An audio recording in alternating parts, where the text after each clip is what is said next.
আজ দেশ জুড়ে রেশন ডিলারদের ধর্মঘট। রেশন ধর্মঘটে ভোগান্তির আশঙ্কা রয়েছে, এমনটাই কিন্তু আশঙ্কা করা হচ্ছে। অর্থাৎ আজ রেশন ডিলারদের ধর্মঘট রয়েছে এবং এই ধর্মঘটে ভোগান্তির আশঙ্কা করা হচ্ছে। আজ দেশ জুড়ে রেশন ডিলারদের ধর্মঘট রয়েছে এবং সেই ধর্মঘটের জন্য ভোগান্তির আশঙ্কা করা হচ্ছে দেশ জুড়ে। আজ দেশ জুড়ে রয়েছে রেশন ডিলারদের ধর্মঘট। রেশন ডিলারদের জীবন ও জীবিকা বাঁচানোর তাগিদে এই ধর্মঘটের ডাক দিয়েছেন তারা। আজ দেশ জুড়ে রয়েছে রেশন ডিলারদের ধর্মঘট। নিজেদের জীবন ও জীবিকা বাঁচানোর তাগিদে এই ধর্মঘটের ডাক দিয়েছেন রেশন ডিলাররা। দেশ জুড়ে রেশন ডিলারদের এই ধর্মঘটের কারণে ভোগান্তির আশঙ্কা রয়েছে।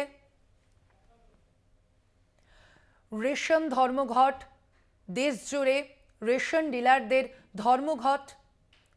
রেশন ধর্মঘটে ভোগান্তির আশঙ্কা রয়েছে। এ বিষয়ে আমরা বিস্তারিত জানবো। ফোন লাইনে রয়েছেন আমাদের প্রতিনিধি সুমন শিকদার।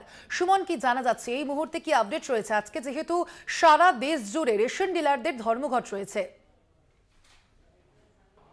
একদম দেখো, মঙ্গলবার 2 জানুয়ারি অনির্দিষ্টকালের জন্য কিন্তু দেশ জুড়ে রেশন ধর্মঘটের ডাক দিয়েছে অল ইন্ডিয়া ফেয়ার প্রাইস সব ডিলার রেশন ফেডারেশন। এর ঘিরে 5 লাখের উপরে কিন্তু রেশন দোকান বন্ধ থাকার সম্ভাবনা।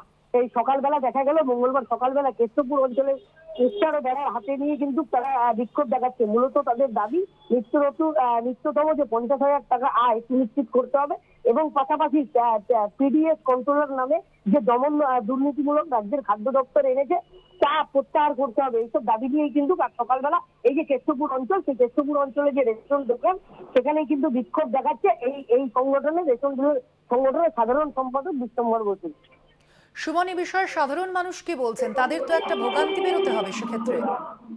একদম দেখো, আমরা সাধারণ মানুষের সাথে যখন কথা বলি তারা জানান যে যেহেতু রেশন দোকানগুলো বন্ধ, অসুবিধায় তারা পড়বে, কিন্তু তারাও চাইছে যে দ্রুত এর সমাধান হোক এবং তাদের যা প্রাপ্য সেই প্রাপ্যটা যেন তারা পায়, এমনটাই জানাচ্ছে সাধারণ মানুষ।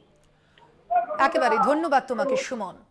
রেশন ধর্মঘটে ভোগান্তির আশঙ্কা। আজ থেকে রাজ্য জুড়ে রেশন ডিলারদের ধর্মঘট, অনির্দিষ্টকালের জন্য রেশন ধর্মঘট রাজ্য জুড়ে।